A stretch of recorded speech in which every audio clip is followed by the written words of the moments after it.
네, 오늘은 성령 강림 후 셋째 주일이고요. 오늘 새날교회 야외 예배 가는 날입니다. 그래서 오늘 성서 말씀 읽고 야외 예배 때 전한 말씀 나눌까 합니다. 오늘 성서 말씀은 누가복음 14장 16절에서 25절 말씀입니다. 예수께서 그에게 말씀하셨다. 어떤 사람이 큰 잔치를 베풀고 많은 사람을 초대하였다. 잔치 시간이 되어 그는 자기 종을 보내서 준비가 다 되었으니 오십시오 하고 초대받은 사람들에게 말하게 하였다. 그런데 그들은 모두 하나같이 핑계를 대기 시작하였다. 한 사람은 그에게 말하기를 내가 밭을 샀는데 가서 보아야 하겠소. 부디 양해해 주기 바라오 하였다. 다른 사람은 내가 겨릿소 5쌍을 샀는데 그것들을 시험하러 가는 길이요 부디 양해해 주기 바라오 하고 말하였다. 또 다른 사람은 내가 장가를 들어서 아내를 맞이하였소. 그러니 가지 못하겠소 하고 말하였다. 그 종이 돌아와서 이것을 그대로 자기 주인에게 일렀다. 그러자 집주인이 노하여 종도로 말하기를 어서 시내의 거리와 골목으로 나가서 가난한 사람들과 지체에 장애가 있는 사람들과 눈먼 사람들과 다리 저는 사람들을 이리로 데려오노라 하였다. 그렇게 한 뒤에 종이 말하였다. 주인님, 분부대로 하였습니다만 아직도 자리가 남아 있습니다. 주인이 종에게 말하였다. 큰 길과 산울타리로 나가서 사람들을 억지로라도 데려다가 내 집을 채워라. 내가 너희에게 말한다. 초대를 받은 사람들 가운데서는 아무도 나의 잔치를 맛보지 못할 것이다. 많은 무리가 예수와 동행하였다. 예수께서 돌아서서 그들에게 말씀하셨다. 이것은 주님의 말씀입니다. 오늘 정은의 말씀은 핑계대지 않겠습니다 입니다. 핑계대지 않겠습니다. 네, 오늘 성서 말씀은 많이 또 읽어보았고 또 많은 곳에서 인용되는 성서 구절입니다. 잔치를 베풀었는데 초대받은 사람들이 18절에 모두 하나같이 핑계를 대기 되었다. 핑계대기 시작하였다. 핑계를 댄 거죠. 밭을 샀다. 소를 샀다. 장가를 들었다. 뭐 등등 핑계를 대는 이야기가 나옵니다. 그런데 오늘 핑계를 대는 사람들을 보면은 좀 기득권자들 같아요. 뭔가 밭도 사고 소도 사고 또 이 결혼하기 어려운 시대에 결혼도 하는 이런 사람들입니다. 그런데 그 사람들은 잔치 자리에 들지 못하고 집주인이 종에게 거리와 골목으로 나가서 다른 사람 데려오라 합니다. 21절에 가난한 사람들, 지체장애에 있는 사람, 눈먼 사람, 다리 저는 사람들을 데리고 와서 채운다. 그것도 부족하니까 그냥 길 가는 사람을 채운다. 이렇게 상서가 이야기되고 있습니다.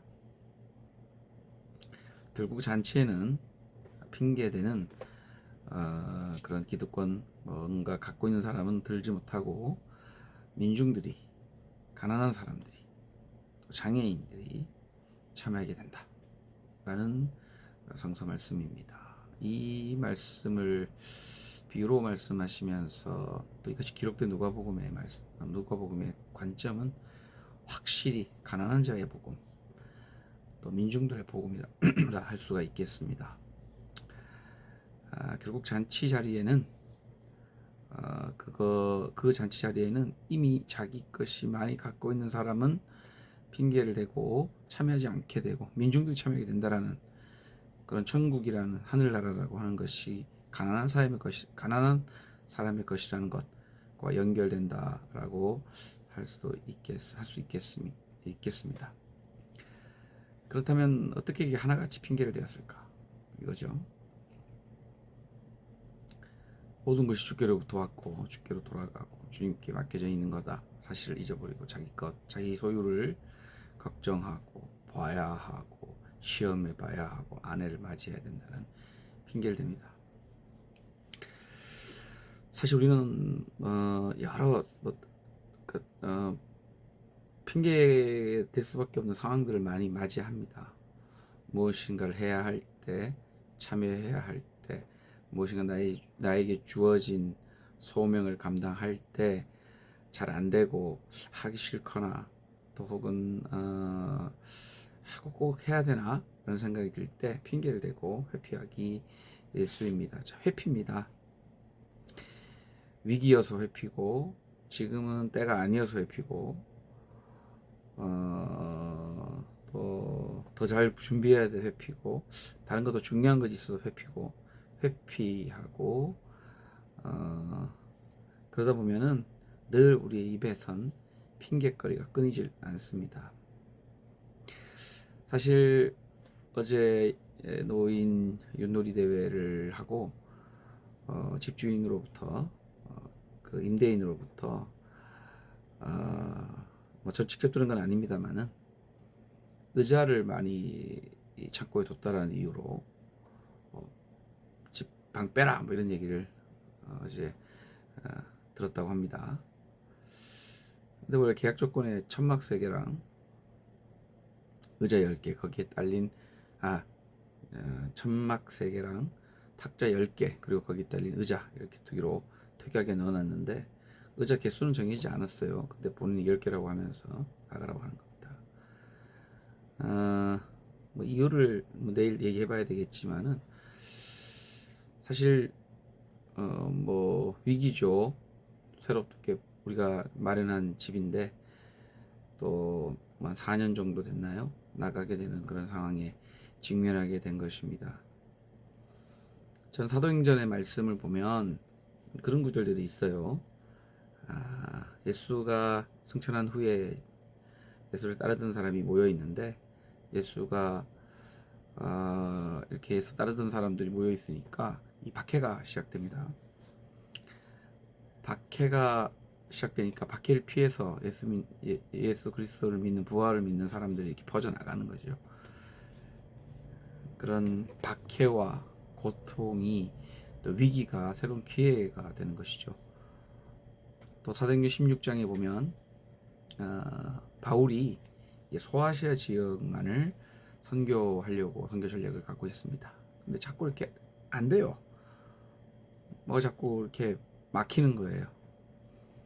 꿈에 나타납니다. 이쪽 유럽 대륙으로 넘어오라는 거죠. 그리고 그쪽으로 갔다라는 겁니다.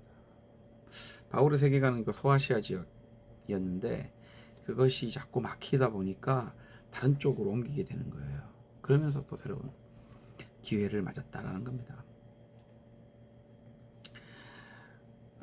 핑계대고 지금 상황에 뭐 집주인 핑계대면서 내려앉거나 힘들어 못해 먹겠다 할 수 있을 것입니다. 하지만 핑계대지 않고 오히려 하나님께서 주신 새로운 기회라고 생각하고 잘 대응하고 준비해 나갈 수 있기를 또 다짐도 하고 바랍니다. 우리 개인적으로도 한번 이 말씀을 가지고 끌고 들어와 볼 필요가 있습니다. 우리는 우리에게 주어진 일, 맡겨진 일을 해야 될 때, 또 우리가 어떤 약속 같은 거 있잖아요. 할 때, 우리는 과연 핑계대지 않는가, 회피하지 않는가, 혹은 다른 더 중요한 것 때문에 정말 우리가 진실로 해야 될 일을 하지 않고 있는 건 아닌가 이런 생각을 하게 됩니다. 뭐 이유야 여러 가지가 있고 내게 그런 핑계 대지 마 입장 바꿔 생각해봐 핑계 없는 무덤 없다 말도 하지요. 회피하기 시작하면 끝이 없습니다. 항상 회피할 수 있는 것만 생각합니다. 부디 우리에게 주어진 것들을 회피하고 또 피하지 않고 담대하게 맞서 나가고 대응해 나갈 수 있기를 간절히 바랍니다. 핑계 대지 않고 정말 그 중요한데 참여할 수 있는 저와 여러분 되시길 바랍니다. 그러려면 우리가 갖고 있는 거 너무 많은 것도 내려놔야죠. 그래야 갈 수 있다고 생각합니다. 부디 하나님의 잔치에 참여할 수 있는 저와 여러분 될 수 있기를 간절히 바랍니다.